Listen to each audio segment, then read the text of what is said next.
महाराष्ट्रामध्ये जे उत्तम आहे ते हिसकावण्याचा प्रयत्न सुरू आहे असं म्हणत रायगडमधील जमीन परिषदेमधून राज ठाकरे यांनी हल्लाबोल केला। सर्व बाजूनी महाराष्ट्र लुटला जातोय, हाताखालची जमीन जाते, तुम्हाला पोरकं केलं जातंय असं राज ठाकरे यांनी म्हटले। हक्काच्या जमिनी वाचवा, परप्रांतीयांचं आक्रमण थांबवा असं राज ठाकरे यांनी म्हटलंय। महाराष्ट्रामध्ये जे जे उत्तम आहे ते हिसकावण्याचा प्रयत्न केला जातोय। हक्काच्या जमिनी गेल्यामुळे अलिबाग आणि परिसरातील गावं संपली। ठाण्यामध्ये सर्वाधिक परप्रांतीयांची लोकसंख्या आहे। ठाणे, पालघर, रायगड जिल्ह्याला पोखरलं जातंय, मुंबईचं तर वाटोळच झालंय। नेरळमध्ये इमारती उभ्या राहत आहेत, परप्रांतीय घरं घेतात, पण मराठी माणसांची त्यामध्ये घरं नाही। दुर्लक्ष कराल, कालांतराने विश्वास ठेवाल माझ्यावरती। आणि तेव्हा आठवेल तुम्हाला, एक राज ठाकरे आला होता आपल्याकडे, तो आपल्याला सांगून गेला होता, बोलून गेला होता, पण आपण लक्ष दिलं नाही। आपण घरकाना घाट करायलो, आपल्या हातात सगळं निघून गेलं। जे जे महाराष्ट्रामध्ये जे जे उत्तम आहे ते ते छिनण्याचा प्रयत्न आता चालू आहे सर्व बाजूनी।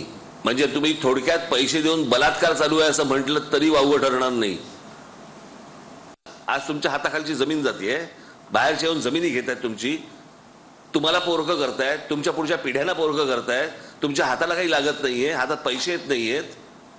आणि हे फक्त रायगड जिल्ह्यापुरता नाहीये, तुम्ही जा ठाणे जिल्ह्यात जा, पालघर जिल्ह्यात जा, रत्नागिरी जिल्ह्यात जा, सगळ्या ठिकाणी ह्या सगळ्या पोखरत आहेत। तुम्हाला जमीन भुसभुशीत असली ना तरच घुशी होतात, खडकामध्ये घुशी नाही होत।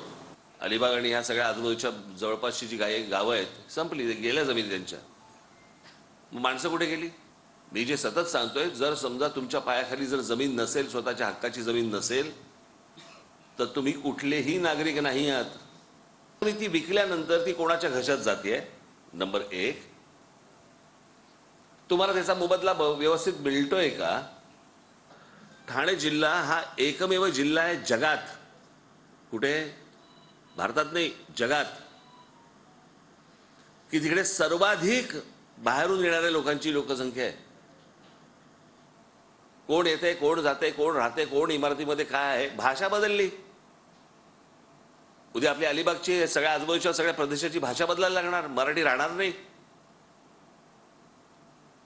तुम्ही हळूहळू हिंदीत बोलायला लागणार।